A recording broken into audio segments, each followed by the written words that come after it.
Brothers and sisters, tonight is the night of the Monday, and tonight is the 29th of Rajab, 1447 years for the Hijrah, or the migration of our beloved Prophet ﷺ.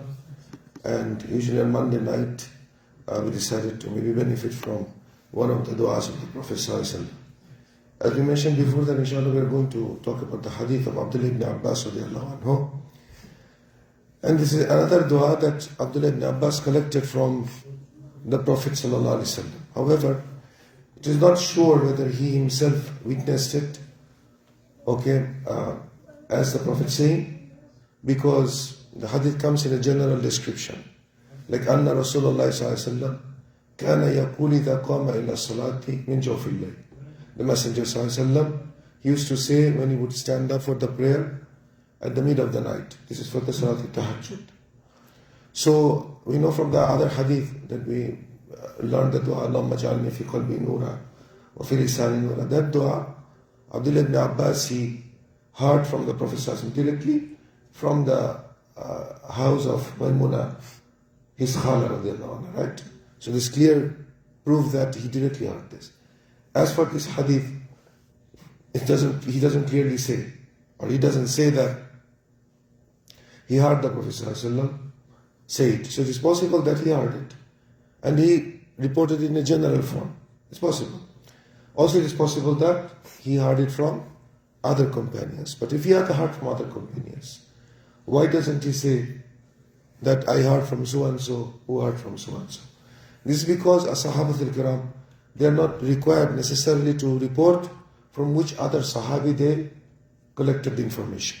And this is known in the Ilm al-Hadith as Mursal al-Sahaba. Mursal al-Sahaba means a Sahabi is narrating something about the Prophet ﷺ, but it is clear that, or it could be clear, possible that he didn't hear it directly from the Prophet ﷺ. So he can miss, or he can drop off multiple of companions between him and the Prophet ﷺ. So the chain would be what? Like technically called disconnection. There is a disconnection. That's why they call it Mursal al-Sahaba. Meaning the Sahabi is reporting directly from the Prophet. Now, on the authority of the Prophet ﷺ, not directly. But this kind of narration, they have the hukum of being connected. Why? First of all, because all the Sahaba, they're udul, trustworthy. So if Abdullah ibn Abbas, let's say he heard this from Umar ibn Khattab. Umar ibn Khattab is thiqa. Let's say Umar ibn Khattab heard this from Hafsa.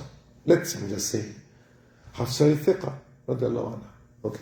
She is trustworthy. All the Sahaba trustworthy. So now if Abdullah ibn Abbas knows that this he learns it from Umar, and Umar learned it from, let's say so and so, and so learned it from so and so, from the Prophet ﷺ, it could be 2, 3, 4 Sahabi missing.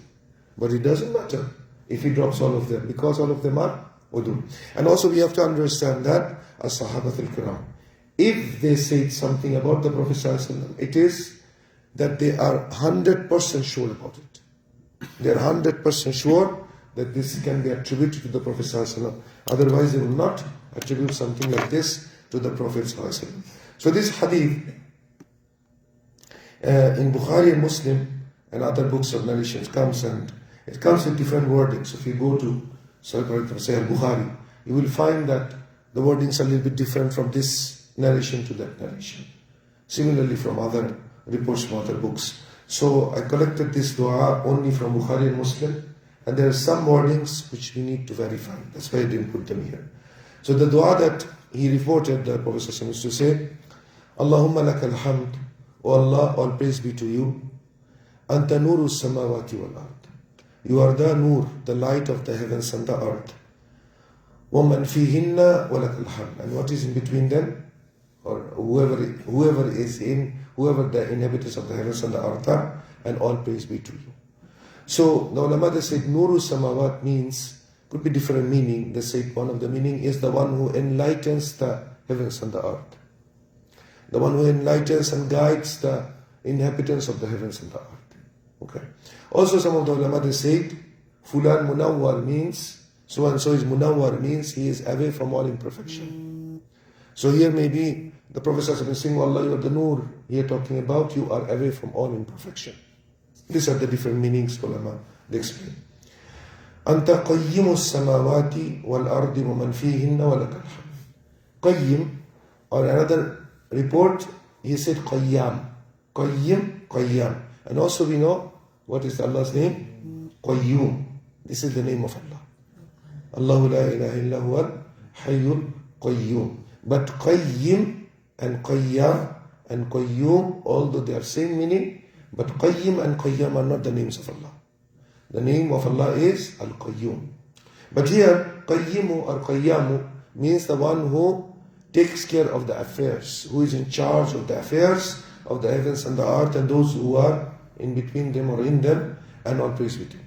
So, a principle is called usually Qayyim, like Imam Ibn al-Qayyim al-Jawziyah. He was called Ibn al-Qayyim al-Jawziyah because his father was the principal of Maktabat al-Jawziyah in Damashq, right? So they used to call him, he's the son of the Qayyim. He's the son of the principal. This is how he got the name Ibn al-Qayyim. Ibn al-Qayyim al-Jawziyah, this is one of the very famous student of Shaykh al-Islam Ibn Taymiyyah rahimahullah. And then he said, أنت رب السماوات والأرض ومن فيهن ولك الحمد. And you are the Lord, Rabb, from Rububiyyah, Lordship of Allah subhanahu wa ta'ala. Right? He is the owner, the provider, the cherisher, the maintainer of the heavens and the earth, and those who are the inhabitants, and all praise be to Him. And also we have an addition in Sahih Bukhari, وَلَكَ مُلْكُ السَّمَاوَاتِ وَالْأَرْضِ وَلَكَ مُلْكُ السَّمَاوَاتِ وَالْأَرْضِ وَمَنْ فِيهِنَّ وَلَكَ الْحَمْدِ. And to you belongs the dominion of the heavens and the earth. You are the owner of the heavens and the earth. One narration says, وَأَنْتَ مَلِكُ السَّمَاوَاتِ وَالْأَرْضِ. This Maliku Samawati wal Ard, this is something from the dua, that is said or not, is what we have to verify. But, وَلَكَ مُلْكُ السَّمَاوَاتِ وَالْأَرْضِ, this is in Bukhari, authentic. Okay, so, اللهم لك الحمد أنت نور السماوات والأرض ومن فيهن ولك الحمد أنت رب السماوات والأرض ومن فيهن ولك الحمد أنت قيم أو قيام السماوات والأرض ومن فيهن ولك الحمد ولك ملك السماوات والأرض ومن فيهن ولك الحمد. As for the Maliku Samawat, did the Prophet say or not in this dua? We need to verify. But this is reported by Imam Ibn Majah, rahimahullah. Then the Prophet says, Anta al-Haq. You are the truth. And al-Haq is one of the names of Allah subhanahu wa ta'ala. And Anta al-Haq here means that Allah's existence is proven without any doubt. Allah's existence is without any doubt. This is the difference between a muwahhid and those people who deny the existence of Allah, or those people who doubt the existence of Allah subhanahu wa ta'ala. Anta al-Haq, wa ba'duka al-Haq. And your promise is the truth. Because whenever Allah promises something, it's gonna happen, and He will never, break His promise. Wa liqa'uka al-Haq. And your meeting. The meeting here, the ulama, they said, it could mean death, it could mean resurrection on the Day of Judgment. All of these meanings are included. It could also mean that the believers will see Allah with their naked eyes. Okay, and that's why Imam Bukhari brings this under the chapter of Kitab al-Tawheed at least 3 times, because it's connected to the Tawheed of Allah subhanahu wa ta'ala. Right? Every single thing in the religion is connected to Aqidah. Right? We raise our hand in the prayer. The people say this is a matter of fiqh. It is a matter of quote-unquote Islamic jurisprudence, true. But what is it actually before that? It's a matter of Aqidah. Why do I raise my hand here? I raise my hand here because I know that the Prophet raised his hand. So to say that this is a matter of fiqh, and to, as some people they say, in the matters of fiqh, the disputes are allowed. Who said that? In the religion, no dispute is allowed. Neither in fiqh, neither in Aqidah. And fiqh is Aqidah. There is no fiqh without Aqidah. You just finished the prayer, you said many du'as. All of these du'as, Subhana Rabbil Azim, Subhana Rabbil A'la, some of them are obligatory, some of them are optional. But they are a matter of what? First, Aqidah. Because I am not going to do something as a part of the religion unless I know that the Prophet did it or he allowed it. Makes sense, inshallah. Okay, وَلِقَاؤُكَ الْحَقِّ وَقَوْلُكَ الْحَقِّ. And your words are the truth. Okay, and Imam Bukhari brings this in Kitab al-Tawheed. Tell me why. To prove that Allah speaks. And Allah's kalam is real, not metaphoric, as the people of the bid'ah, they denied Allah's kalam and many things, right? They denied. Okay, now, قَوْلُكَ الْحَقِّ. Then also you will see some of the qurra, when they make the dua in the qunut, especially the ones which are in the haram, they say, وَكَلَامُكَ الْحَقِّ. And this is a problem. Now, if somebody says in his dua, وَكَلَامُكَ الْحَقِّ, sahih, correct. But this is not from the wordings of the Prophet. This is, Yeah, the fact is, qawl and kalam makes it different. There's a difference. There's actually a difference. Kalam, qawl, say. Kalam, words, qawl, statement, say. But some of our, imams, they will say, وَكَلَامُكَ الْحَقِّ. If they make dua like this, the dua is not a problem. But the problem is here. I will hear the dua of the Shaykh, I will think that, because in Jumla the dua is from the Prophet. The Prophet said, وَكَلَامُكَ الْحَقِّ. But there is no report that says kalam kalam. You want to say it, but do not attribute to the Prophet. Right? Okay. Wal jannatu haqq. Paradise is the truth, and this is an evidence that paradise exists, and it is real and it is not metaphoric. There are some people of bid'ah, they say Jannah is basically what? Metaphoric. Jannah means pleasure of God, and Jahannam means anger of God. That's it. Like for example, when you go home, your dad is very angry with you. Did he put you on the stove? Did you turn on the stove and put you on the stove? Did he? No. Yeah, but he's so angry, right? You know why these people of bid'ah, they came up with this definition that hellfire is metaphoric? Because they wanted to show that Allah is not harsh. How can Allah punish somebody eternally with a fire, a disbeliever? And this fire is 70 times more hot than the fire of the dunya. So, to come up with the conclusion that God is all about mercy, they denied Jannah and Jahannam, the reality, and they said this means what? Metaphoric. So if it is metaphoric, mashallah, I'm going to suffer Allah's anger, but He's not going to punish me. Like sometimes I suffer the anger of my beloved ones, but they don't punish me with fire. See now the danger of this. And on top of that, the Quran and the Sunnah is very clear that Jannah and Jahannam exists.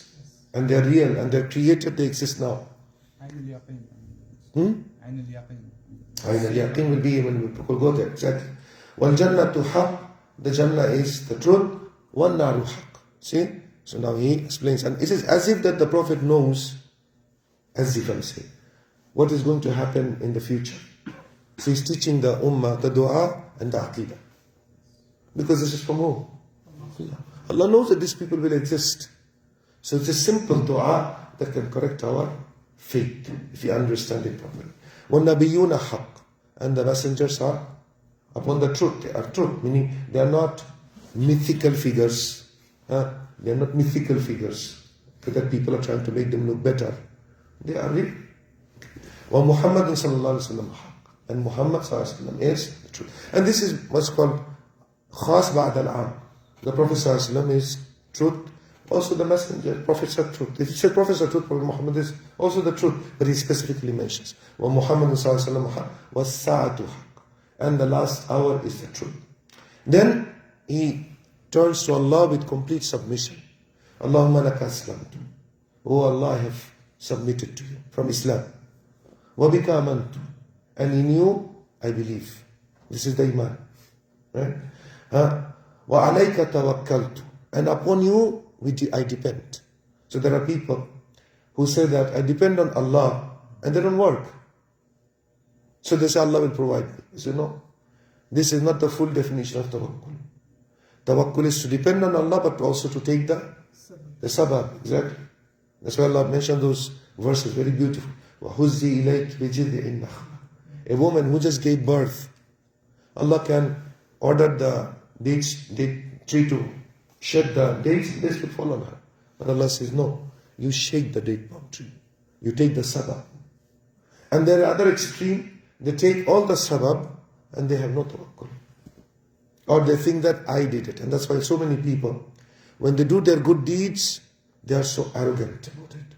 That's why the shuyukh, they always say, if you learn a hadith, if you learn an ayah, if you learn something, this new thing that you have learned, do not take it as a reason to consider yourself better than your brother.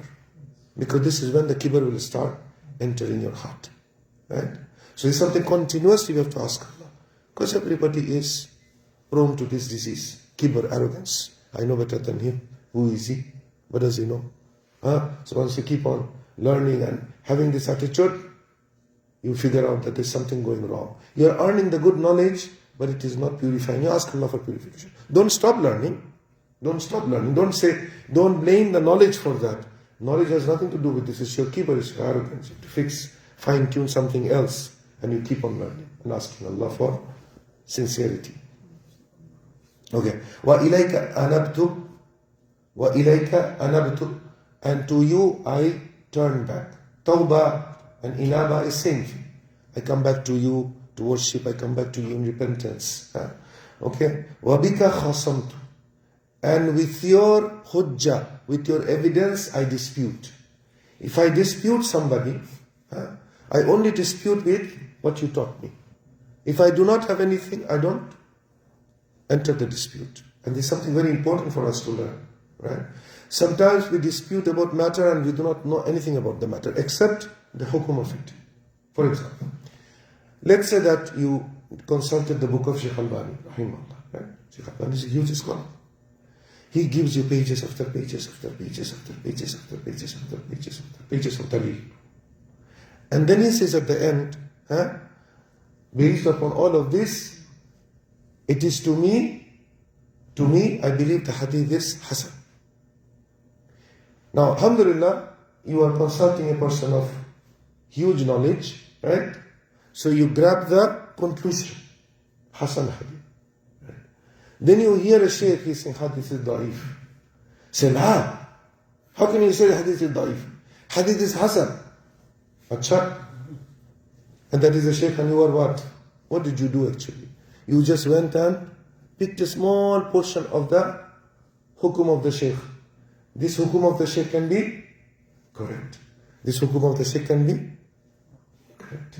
Okay. So for you to go to a person of knowledge, the one who, I'm talking about the shuyukh, the real shuyukh, not anybody else like us, we are nobody. The real shuyukh, and to judge him and to say the shaykh is saying the hadith is da'if, what is he talking about? What are you talking about? If you think what doesn't know what he's talking about, prove it. Bring the evidences to prove why he says the hadith is da'if. Mathalan, right? Now, it is possible that you do not know the shaykh. You don't know that the shaykh is saying hadith is da'if. You know the Shaykh Albani and his tasih and tadif is trustworthy. So say, okay, I'll follow this now. This is what's called taqleed. Because you don't have enough knowledge. What can you do? You do this. But inshallah, maybe one day, if you learn more, you might be able to see why the other shaykh has said the hadith is da'if. And it is possible that you might change your position. This is about a hadith. What about the hukum of a matter? Same thing. Of a hukum of a matter, a shaykh, do you think a shaykh comes and says, this is halal and it is so easy for him? He goes and he checks the hadith, the explanation of the hadith, the fatwa of the ulama of the past, the fatwa of the ulama of the present. And then from all of these things, his hukum is what? I think this is halal. Or I think this is allowed. Right? You take the hukum from it, and then you go and fight with people. Does it make any sense? It doesn't. Now, you learn something from your trustworthy shuyukh, mashallah. You go and teach them. That's wonderful. Whatever you learn, you teach. That's absolutely fine. But now we are talking about khusuma. Wabika khasamtu, what does it mean? I only dispute with knowledge. If I don't have knowledge, I say I don't know. If somebody comes and tells me, mathalan, for example, there is a dispute among the scholars whether to go to, just an example that's come to my mind, whether to put the hands first or the feet first, the knees first, when we go to the sujood, from the standing position. We have, the khulasa of the matter is what? There's two opinions. One opinion says you put your hands first. The other opinion says there first. What is the proof of those who put hands? What is the proof of those who put legs? And what is the refutation, so on and so forth. It is something a person has to be mahir, fully versed if you want to do khusuma. But if he is a father, or he is a mother, she is a mother, and she learned from the shaykh, let's say he came to the class of the shaykh. The shaykh said you should put your hands first, this is the sunnah. They are Ammi people, right? Alhamdulillah. So they go and teach the children, look, this is what we learned. Alhamdulillah. But it is possible that this position might not be the correct. I'm just saying, I'm not saying this is not correct. So now at the khusuma level of the khusuma, you have to be careful that you don't put yourself in a position that you don't belong. That's why many of the people, they do not understand their qadar and they do not understand the other people's qadar. I am not the person to dispute. I'm disputing. You don't understand your qadar. Very sad. And then you're disputing with somebody. Maybe he knows better than you, don't understand his qadar. You throw things at him, he throw things at you. Both of them. Whatever. It should not be like that. And this is what the dua teaches us. وَبِكَ خَاصَمْتُ. With your hujjah, I fight. I dispute. But the dispute has to be what? As Allah Ta'ala says, وَجَادِلْهُمْ بِالَّتِي هِيَ أَحْسَنُ. You dispute with the right way. Okay, I'm sorry, I'm getting long. Inshallah, let me finish this. وَبِكَ خَاصَمْتُ وَإِلَيْكَ حَكَمْتُ. And to you I bring back all of the affairs. Judgment I bring to your court. If there is a dispute, go back to the Kitab and the Sunnah, as Allah Ta'ala says. Right? This is what the Prophet is saying. فَاغْفِرْ لِي.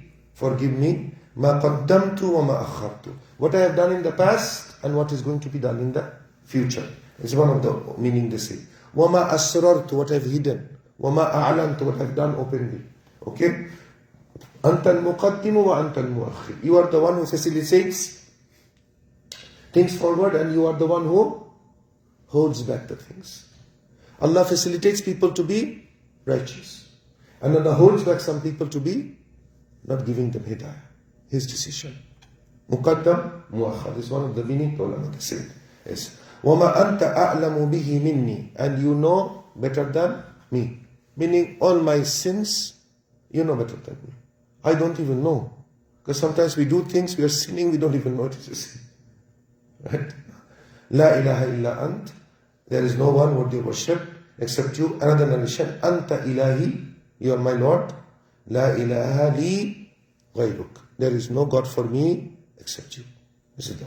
Now there is an addition that Bukhari mentions that one of the narrators said, "Wala hawla wala quwwata illa billah." At the end, this addition, what looks to be, it is not authentic.